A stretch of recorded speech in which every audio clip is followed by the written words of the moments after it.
when we are brave and courageous with our lives, we give other people permission to be brave and courageous with their lives. And I feel like that is a core part of the work that I am doing and am meant to do. Welcome to the NWI podcast, brought to you by the National Wellness Institute. I'm your host, Caroline Carlson, and this is the podcast for wellness professionals and enthusiasts who want to amplify the quality of their lives in all 6 dimensions of wellness. Don't worry about taking notes. I'll do that for you. And you can find them at nwipodcast.org. This episode is sponsored by the 2018 National Wellness Conference. The National Wellness Conference is a one-of-a-kind event in which wellness professionals participate in learning opportunities and intensive skill-building programs and develop networking communities. Join us June 18th through the 20th, 2018 in St. Paul, Minnesota for personal growth and renewal and experience a wellness immersion unlike any other. Reserve your exhibit space or premier sponsorship online now for early bird savings. Reach over 700 wellness professionals and gain direct access to your target audience. Promote brand recognition. Learn the latest in wellness research and brand practices and get exposure in a fun, interactive setting. Go to nationalwellness.org/NWC today for more information. Today we have the pleasure of speaking with Rachel Druckenmiller. Rachel is a catalyst who connects, invites curiosity, and releases possibilities in people and in organizations. As a nationally recognized speaker, writer, and change agent in the health and wellness field, Rachel leads with enthusiasm, authenticity, and passion. Her mission is to foster relationships that are rooted in psychological safety, curiosity, and connection, so people can feel fully alive, be their best selves, do their best work, and draw out the best in others. She draws upon lessons learned from her transformational and inspiring story and speaks with honesty and openness about universal human truths and desires. She speaks at a wide range of organizations, associations, conferences, and retreats. Rachel also teaches healthy cooking classes and interactive seminars to organizations and community groups to equip people with the skills and tools to be well. As the Director of Wellbeing at SIG, Rachel guides SIG and their clients to connect and engage their employees in meaningful ways so they can become employers of choice. Because of her passion, visionary approach, and personal transformation, the Wellness Council of America, WellCOA, named Rachel the top promotion professional in the U.S. in 2015 and among the top 10 in 2017. Rachel is a founding member and young board member of Global Women for Wellbeing, GW4W, a not-for-profit organization whose mission is to give women voice to create better health and well-being for themselves, their businesses, and their communities. Rachel is a licensed Thriving Workplace Culture Consultant and a health coach who writes the award-winning blog Rachel's Nourishing Kitchen, where she invites people to connect with and nourish their body and feed their soul. Rachel, welcome to the show. Well, thanks for the opportunity. When Matt told me your story, when he met you at the Wellness Underground Summit this year, the more I heard about you, the more I felt that I'd known you forever. We are truly soul sisters. I'm so excited to have a chance to speak with you myself. So let's jump in talking about your WellCOA Award. I know there's no such thing as an overnight success, but I do think to fully appreciate what you've built over the past few years, it's really important to get a perspective on how you catapulted onto the scene as WellCOA's top health promotion professional in the U.S. in 2015. Please tell us the story.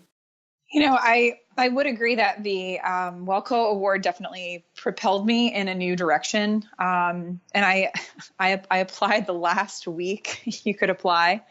And I, to be completely honest, thought here's somebody from this small company in Baltimore that no one's heard of. And, I did it because, there's always a chance, but I wasn't super confident about it. And I remember, interestingly, it was January 29th of 2015, and I had written in my journal, and I have journals since elementary school that I still have. So I've always been a writer, and I had written in the journal, something big is about to happen, and I'm ready for it. Bring it on. And then 2 weeks later, I was on a Skype call with Ryan Piccarella and Sarah Rausch, WellCOA, and it was under the guise that they were talking to all of the top 10. They were just kind of interviewing them in preparation for the summit. And so I believed them. And then I get on this call and they told me that I won, and I like couldn't even believe it. I mean, I was so excited. It's on video forever. So my reaction, I saw the reaction. I think I saw the video. Some laughs. Yeah. It was great.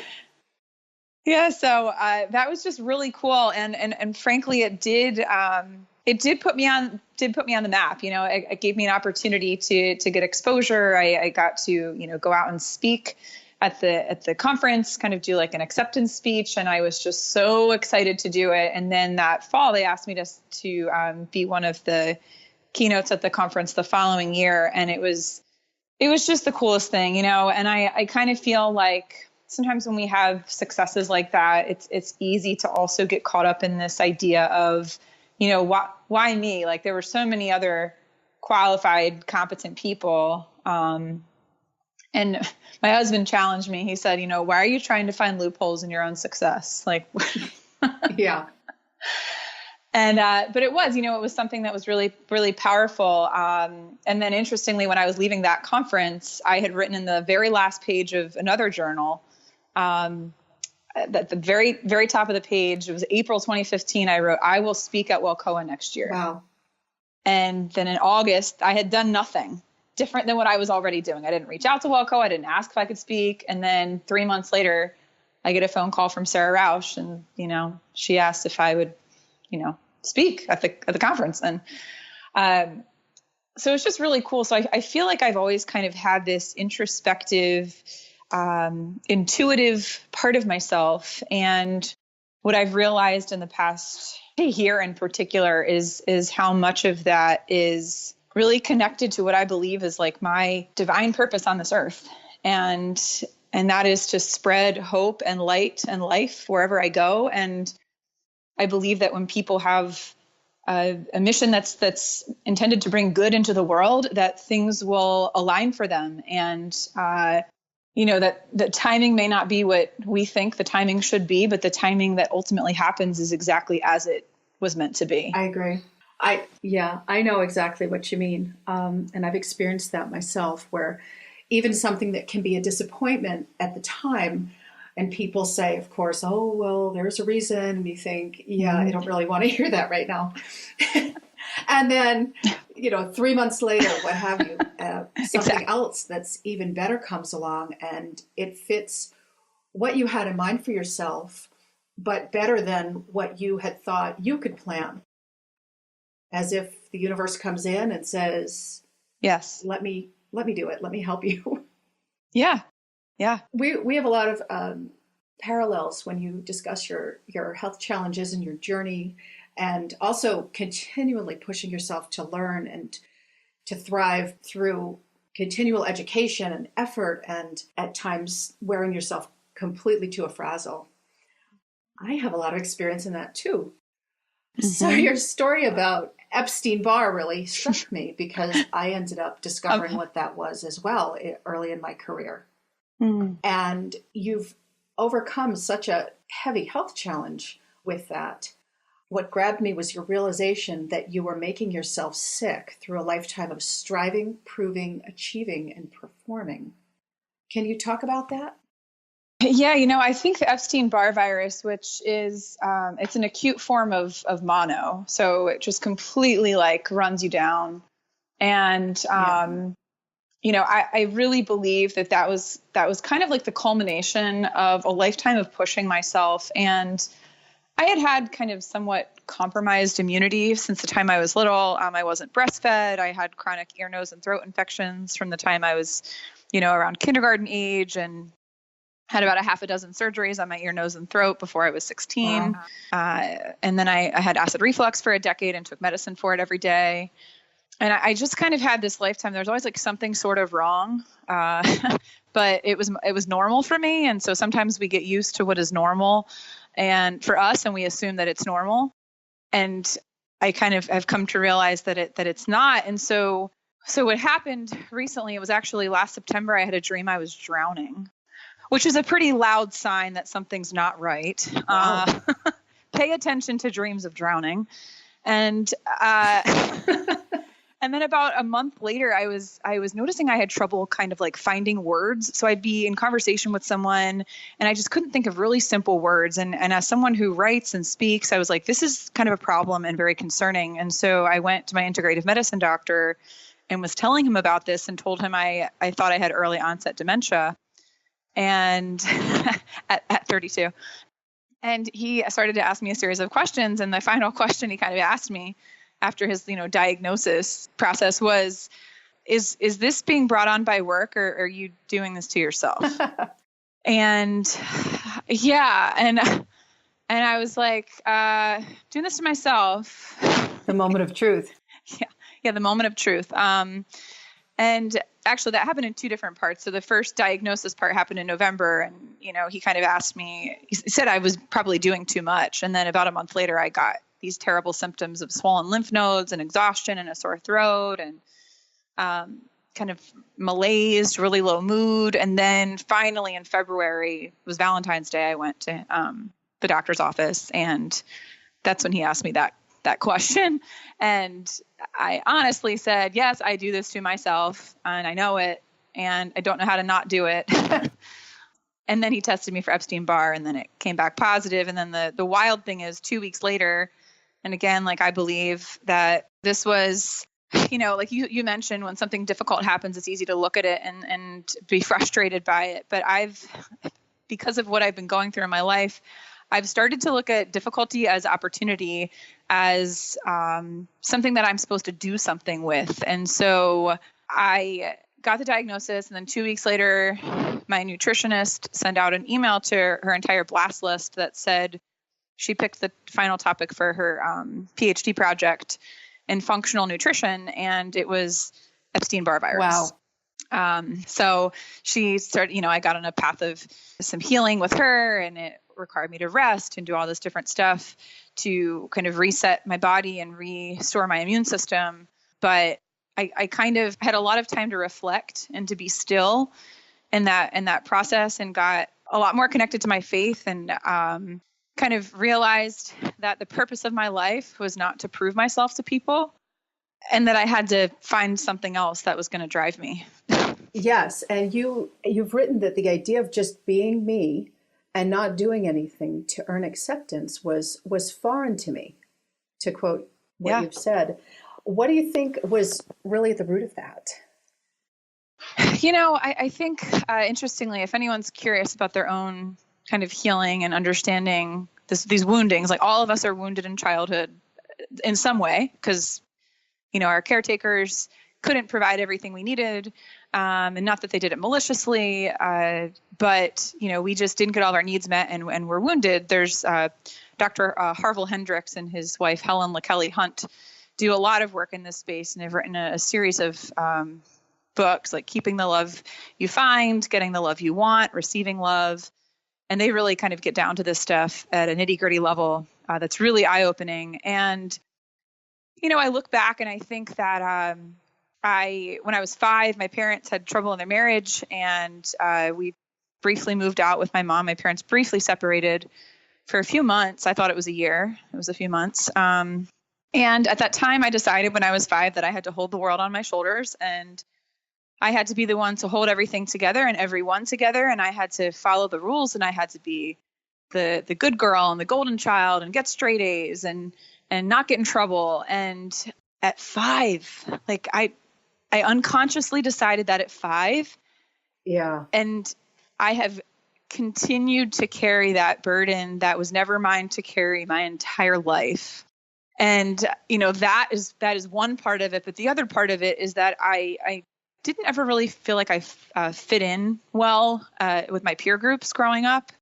I always felt a little different. And I dealt with rejection. I mean, everyone deals with rejection, but I had kids can be really unkind. And I have proof in journals of some of the things that they said, and some of the experiences I had. And it was really painful for me. And so I decided that, you know what, if I'm not going to be accepted and liked socially, and people aren't going to think I'm cool or whatever, then I'm just going to win at everything. I'm just going to beat them at school, and I'm going to be smarter than everybody, and I'm going to get better grades than everybody, and I'm going to be better liked by the teachers than everybody, and I'm never going to get in trouble. And that all worked for school.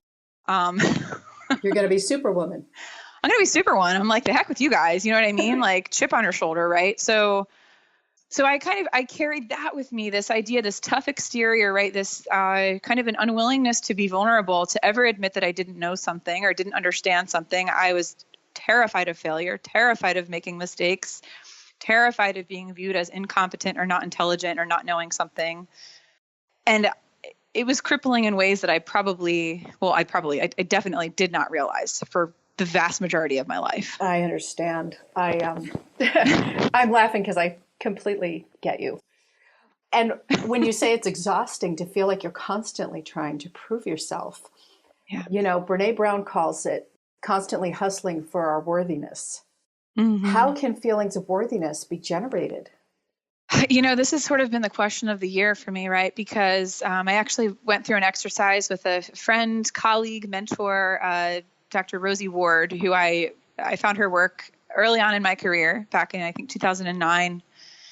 And we've recently gone through an exercise called Immunity to Change it's worked out of Harvard University with Dr. Bob Keegan and Lisa Leahy. And we've been going through this experience of kind of identifying what are some personal goals I have. And then beneath that, what are the hidden commitments I'm making to myself by engaging in certain behaviors. And then beneath that, like, what's the big assumption underlying my behavior? And so we went through this process back in March when I was just beginning to come out of, like, I had just started on treatment for Epstein-Barr, and I was still feeling pretty crappy. And, I kind of on the surface, it was this idea that, the big assumption underneath my behaviors of, trying to be the best and trying to be the expert and trying to be seen as worthy of attention and whatnot, was this kind of assumption that was what would make me lovable. Yeah. Like that was where I would find love, right? Because for me, I learned that by doing, that is what makes people want me. Being was not adequate. That was what the subtle message I got early on from my peers was that it was not enough to just be me. Like, yeah. And I think a lot of us get that message in childhood from different people, from like our parents, from our peers, from our siblings, from a teacher, from another relative. And it's really damaging. So the worthiness thing, I think, is a universal human struggle, that we will not be worthy of love, that we will not be worthy of connection, that we will not be worthy of belonging. And what I'm coming to learn, honestly, the thing that got me through this, to be completely transparent with you, and this is something that I do not think people talk enough about in the wellness industry because they're afraid of what people are going to think. But like my faith, like God got me through this. Like my faith community is the group that, checked in on me and prayed for me and spoke hope into me and, spent time with my husband when I had no energy to do anything. Wow. And for so long, I felt like I had to hide that. I was like, well, this isn't acceptable. Like, yeah, it's not the social mainstream norm. Yeah, I can't talk about my religion. Like, religion's offensive, right? Like, we're offended by all of the wrong things, I feel like, a lot of times these days. The things that are truly offensive, I think we miss, and we just get very easily offended by little things. And so, what I've come to realize is that, like, this is a part of myself that, my number, if you've ever done the VIA character strengths, I don't know if you've ever done that assessment. I've heard of many different assessments and tried many assessments, but I'm going to check that one out. Is that one your favorite? It's cool. I mean, I've done lots of them, like Enneagram. Of course, my Enneagram profile is the achiever. My number one strength on StrengthsFinder is achiever. So it's sort of unavoidable. But on the VIA character strengths, there's dozens of strengths, and my top two are creativity and spirituality. Is it VIA? VIA. Yeah, it's a free assessment. Anyone can take it. And it's character strengths. Mm-hmm. Have you done, is it Gretchen Rubin? The Four Tendencies? Yeah. Do you know which one is yours? I've taken it twice and got two different answers, so I don't know. Well, what were they? Dish it out. Oh, geez. Oh, I forget. It was the one that starts with an O. It was the, I can't remember. Now I got to look. In the moment. Yeah, I can't. Because I'm an upholder. And that means for me that I don't need anybody to tell me to run at 90 miles an hour constantly, because I'm going to push myself, whether there's an assignment or not. I'm going to make one up. Yes. And I'm going to give myself homework. See, I connect with that, but I don't think that's what my profile said. So I'm like, I don't know. Some of the questions were a little tough, but I do connect with that, because like, if no one, like, I'm the one that's driving myself more than anybody else. But my motivation for doing so, I feel like that is what is being like softened in me, like this sense of, as a woman trying to be successful in business today, there's this pressure to have a very strong, like, masculine energy of driving and shut down your emotions and don't feel anything and don't show that you have any feelings and, be hard. Like, that's the message to women a lot of times. And shut down your femininity. Shut down the femininity. Yes. But that's where the power of creativity and nurturing comes from, so. You're talking about the obliger. The obliger. Yeah. That's what mine came up for initially. But I don't know. What you were saying, I connect with more.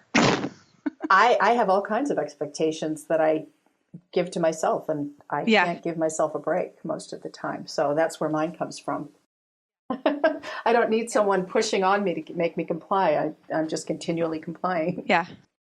Which is a blessing and a curse. Yes. And I think, interestingly, what can happen is we can resist ourselves. So, like, I think of all of the rule following I did as a child, and now I'm giving myself permission to not do that, like, not follow the rules, question convention. That's one of the things that's helped me be successful in my career, is that I'm not doing what everybody else is doing. And even though, everyone wanted to talk about certain things relating to wellness, like ROI and biometric screenings, and we have to get people to do stuff, like, there was the core of my being from the time I was like, 23 and just getting started doing this, I was like, this is not the right way to do this.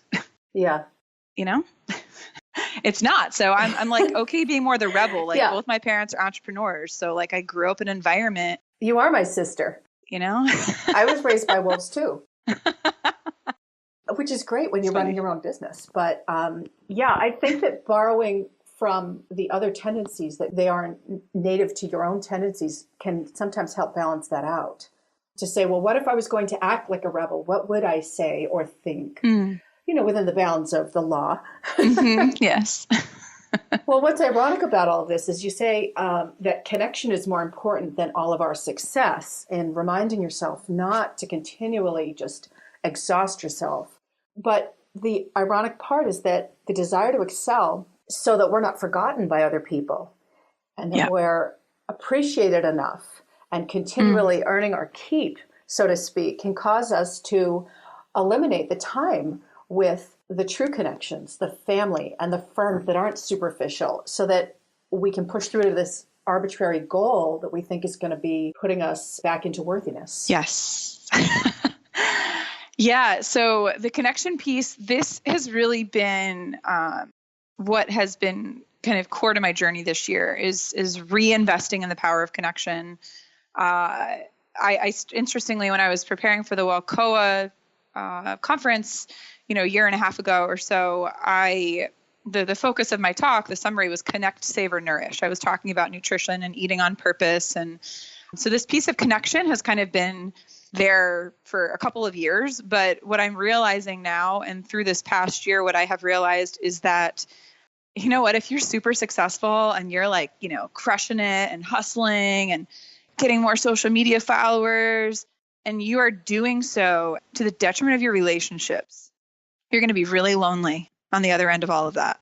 Yeah. And what I realized, I had kind of estranged myself from my coworkers during this time. I mean, I think I probably said this at I spoke briefly this year at the summit as well. And it was introducing the new winner, and winning that award was the best and worst thing that ever happened to me. it was the best thing because it got me on the map and it gave me a sense of confidence and a sort of a sense of worthiness. Like, you're legit. That's kind of what it said to me. But on the flip side, it was this tremendous pressure because it was like, oh my gosh, everyone's saying that like you're the number one, that you're the best. Like, you got to have all the answers. You got to say all the right things. You got to be on the cutting edge of everything. Where do you go from there, right? Yeah, it's like, gosh, I'm only going to go down. And so what I've realized over this year, as I had that time to kind of reflect and sit back, and when I was healing physically, I was also kind of healing emotionally, because what I realized is I had invested so much energy and time into my work that I had truly neglected my friendships and wasn't intentionally making time for the people in my life that could truly know me and allow me to just be. And so what I'm realizing is that, going forward, and it's not that it's not linear, right? There's this back and forth that happens. It's like a dance, and, you're going to move forward in some ways, and then you may fall back into some old habits, and it's not, bad or wrong. It just is. And so I've intentionally been making more time for my friends, because these are people who are happy for me when I succeed and are excited for me when I have something, happen in my career, but they're not relying on that to justify our time together. Like, they're not looking for anything from me other than for me to just show up in like the essence of who I am as a human. Yeah. Yeah. The feeling in the room is better because you're there. Yeah. And that's what I want it to be. Right. And so like tonight, I'm having dinner with a girlfriend, and then tomorrow night we're having dinner with a couple, and then go to a baby shower on Sunday. Like, I'm just making more time. I've blogged a little bit less, right? And I've been intentionally carving out time to spend with my girlfriends that I wasn't doing, and reconnecting with my coworkers, which I wasn't doing. And it's been really filling to do that. Yeah, being intentional to make that time.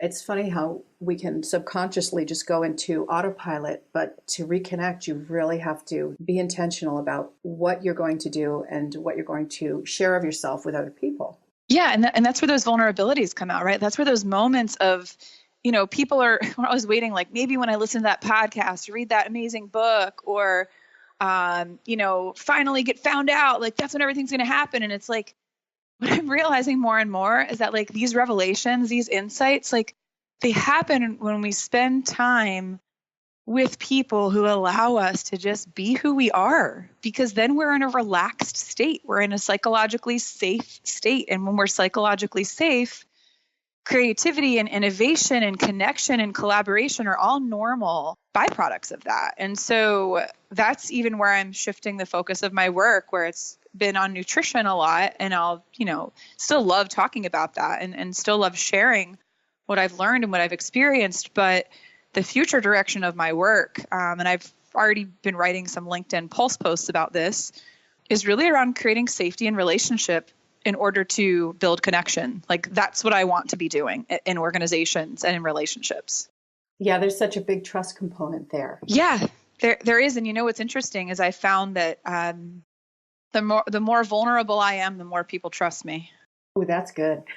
Because they realize I'm real. I mean, I did a talk. I've started doing a training for companies on beating burnout and becoming your best self. And I was at a financial services firm a couple of weeks ago doing this, and their entire company was there. The CEO was there, the vice presidents were there, partners. And, I'm just sharing the journey and inviting them to kind of reflect on their own journeys. And people opened up, and they said, some people wrote in the comments as a follow-up, like, I'm surprised like that so many people have insecurities, or it was really great to hear people share their experiences. And it's like this idea that, when we are brave and courageous with our lives, we give other people permission to be brave and courageous with their lives. And I feel like that is a core part of the work that I am doing and am meant to do. Well, that is really refreshing, because I know that, fear is contagious, of course. And you will hear that if there's an oppressive environment where people say in the workplace don't feel safe, psychologically safe, that this feeling can really hamper creativity. But it's so wonderful to hear you confirm that by being vulnerable and being open creates more openness and trust. Yeah, I think so. And even it's funny, I'm seeing an amazing therapist. This has been the other part of my journey this year is like, Rachel, you know what? Everybody's got stuff. Your husband's not your therapist. Go talk to somebody who's a trained professional and stop dumping on your husband. Wait a minute. He's not? My friend who's a pastor, actually, who's known me since college and who's been very influential in my relationship and just my journey in general. She's the one that said it. You know, the people who can lovingly call you out, like we all need these people. And she was like, Rachel, Bill is not your therapist. I was like, shoot. Darn. Well, I got to make some calls and find somebody else then for my stuff. My stuff, you know, and I think everyone, even just saying, I see a therapist, and I'm not crazy because I see a therapist. Like everyone could benefit from talking to somebody who has an objective third party, who is trained on how to navigate the human psyche and helping you identify things and find insights and realize things about yourself that you are blind to. Like we are blind to certain things about ourselves. And we can like kid ourselves into, sorry, I get like on a, like we can kid ourselves into thinking certain things are not true. But when we have someone staring us in the face who like is trained and they have no dog in the fight, like they can say what they want, you know, and they don't really care if you're their friend or not. In fact, they don't want you to be. There's like a certain level of revelation, I think, that can happen when we put ourselves in a situation to do that. Yes. So it's been so good because I have to talk about all the stuff that I don't want to talk about with anyone else. And it's like starting to slowly move in that direction of there's layers of vulnerability, right? There's the one that I'm like, I'm being so vulnerable. And to a lot of people I am, but there's like 5 other layers beneath that. Yeah. Like an onion. Like an onion. Exactly. And so, I actually shared this. I spoke there's a conference called the Love Summit that is put on by my friend Samantha Thomas with the organization Dream Change. And I spoke at it this year in Cincinnati. And I actually applied the vision statement of my church, which is be, belong, become.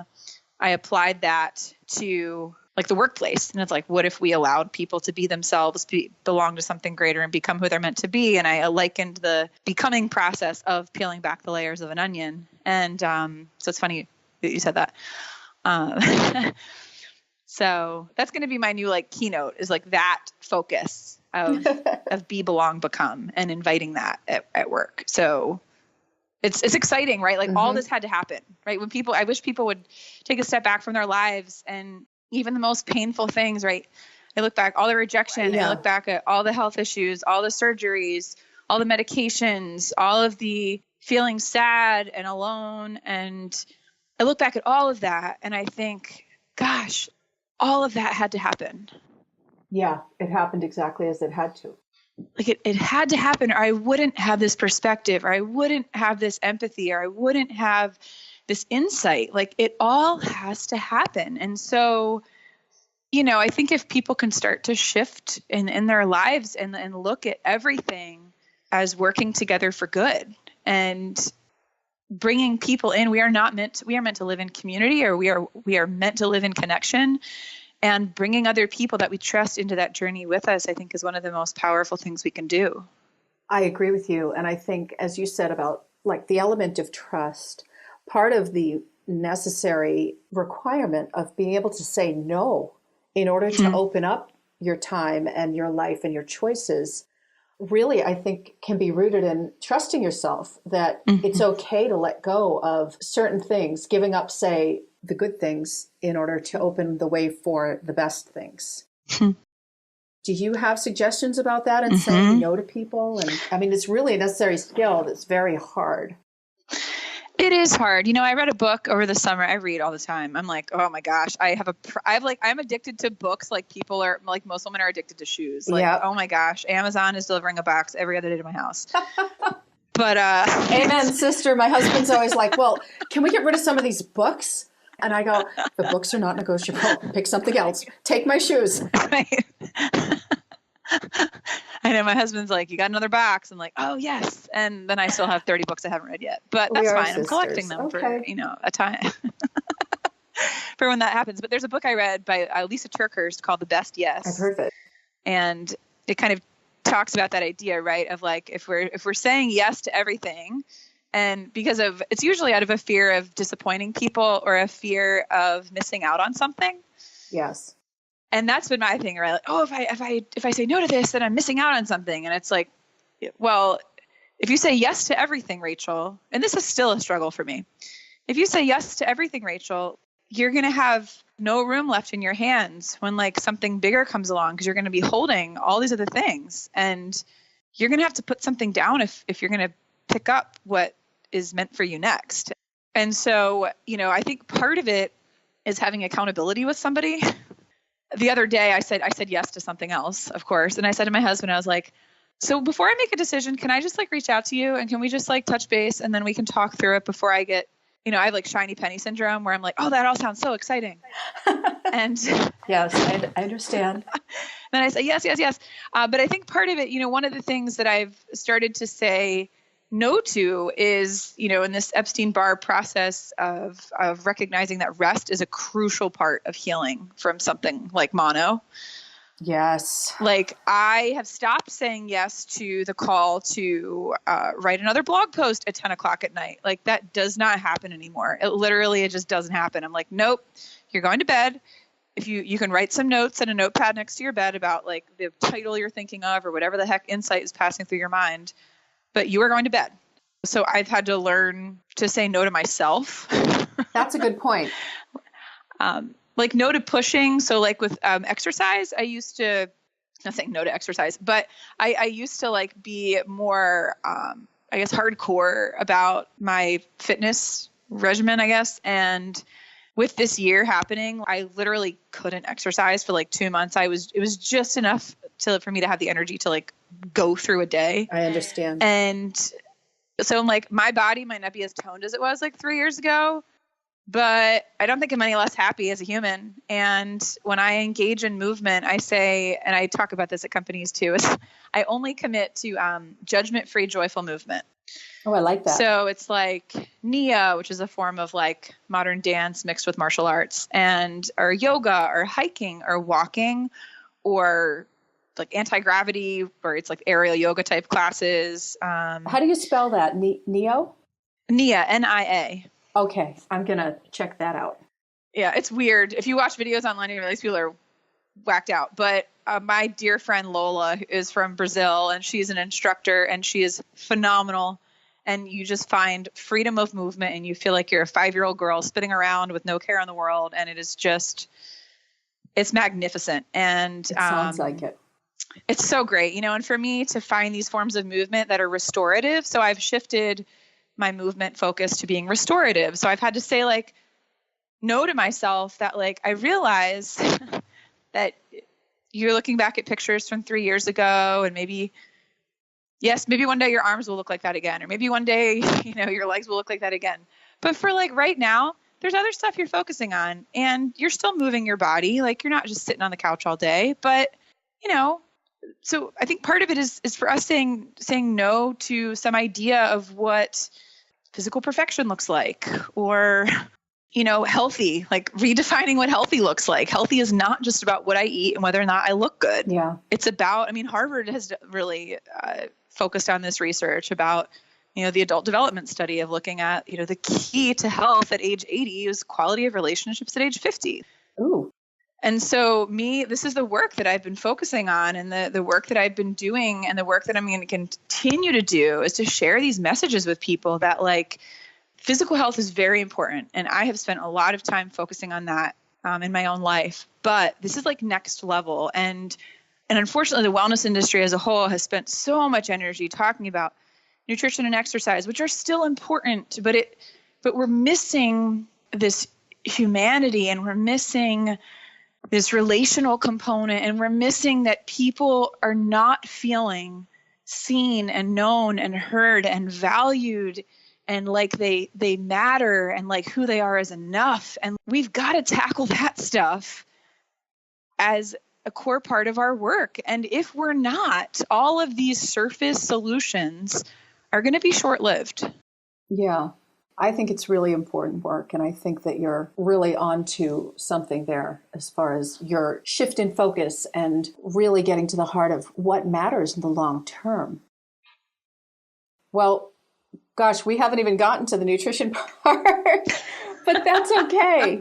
That's okay. I have parallels with you on so many levels, including the nutritional changes you've undergone with your diet in dealing with the immune challenges. We'll have to have another interview sometime down the road. Yeah. That would be really great. Yeah, sure. We can totally talk about that another time. There's so much, and I still do care deeply about that, Oh, yeah. but, and I still am going to prioritize that in my life. And it's still a key part of who I am and how I live day to day. Absolutely. Like, I care very much about the quality of what I put into my body on a daily basis. And that is a core of what has helped me recover. But of course, but this other stuff is really what I'm realizing. My roots are in psychology. Like that's what I studied in college, was psychology. And so this is, I feel like, getting back to my roots. Yeah, it's more of a tapestry. And I think for me, that change happened when I had to change my diet due to a skin challenge. I was having a lot of dermatitis that I couldn't pin down for years and years, and thought, I have to live this way. And finally was able to largely correct it through pretty dramatic change in the way that I approached food and what I put into my body. But the difference that dovetails with what you're saying now as your new focus is that it's caused me to see food differently as well, in that I don't think about it and nutrition in a way of, well, I want to reach a certain number on the scale. I think about, how can I be whole again in my physical health, my vitality, and feeling in my emotions and my spirit that I'm well. Right. And that has really superseded anything physical that I could have as a goal for my weight or my appearance. Yes. I couldn't agree more. It's that pursuit of wholeness, and wholeness doesn't just mean that I'm eating kale and quinoa and almonds every day, right? Like, it's not, right. There are a lot of people eating all the right things that are miserable. Like, well, and I was eating tons of almonds, that you mentioned it, a couple of years ago because I was doing it to be healthy, and my skin just kept getting worse. Come to find out, Rachel, I was allergic to almonds. Of course. I mean, it's funny now, but I was downing almond shakes every morning because I thought, well, I shouldn't have dairy. And I was making myself, my friends would say, you eat all this healthy, crazy stuff. And I was making myself so sick. Yeah. We don't realize it's like that listening. What I really invite, I think if anything is like, listen to your stinking body, like your body, right? Like a dream of drowning. That would be like something to listen to. Like drowning in almond milk. Drowning in almond milk, right? Like the title of this podcast. No. But it's true. And people do not pay attention. Like, gosh, I get headaches every day.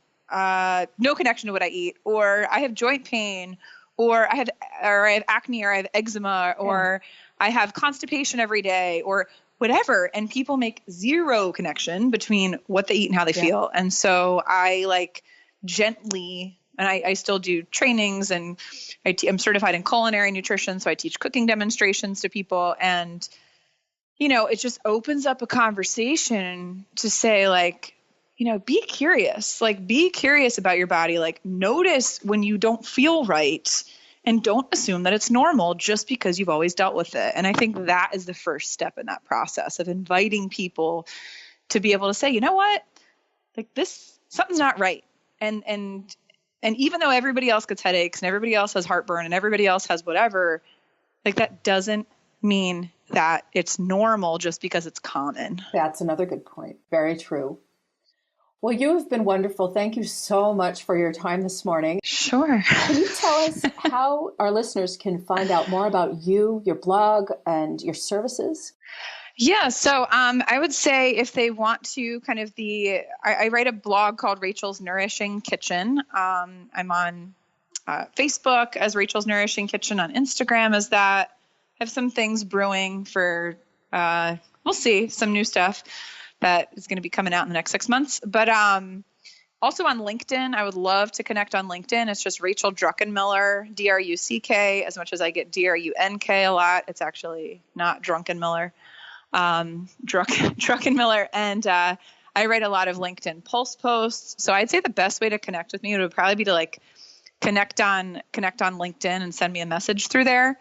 And, I'd be happy to share more information I do a lot of speaking. So I love speaking at, conferences, retreats, at organizations of all different sizes, on these types of topics I've talked about, and, also do consulting with organizations, nationally.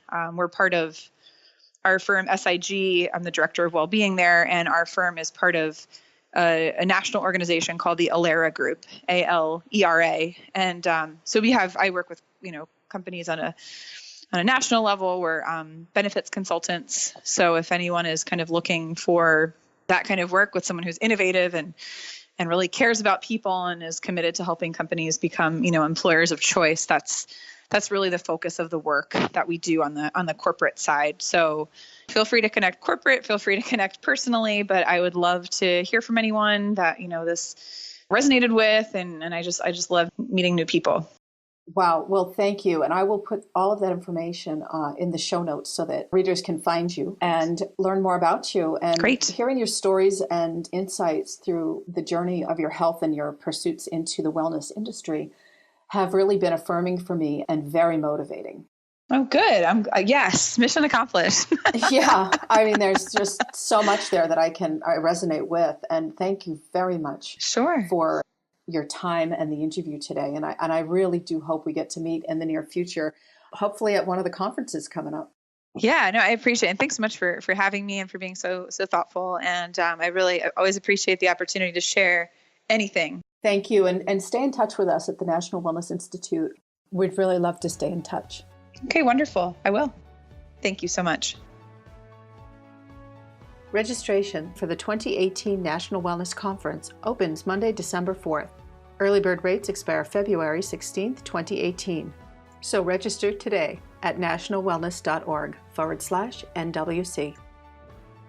Thank you for joining us on another episode of the NWI podcast. Don't forget, you can download the show notes at nwipodcast.org. We'll see you on the next episode. Be well.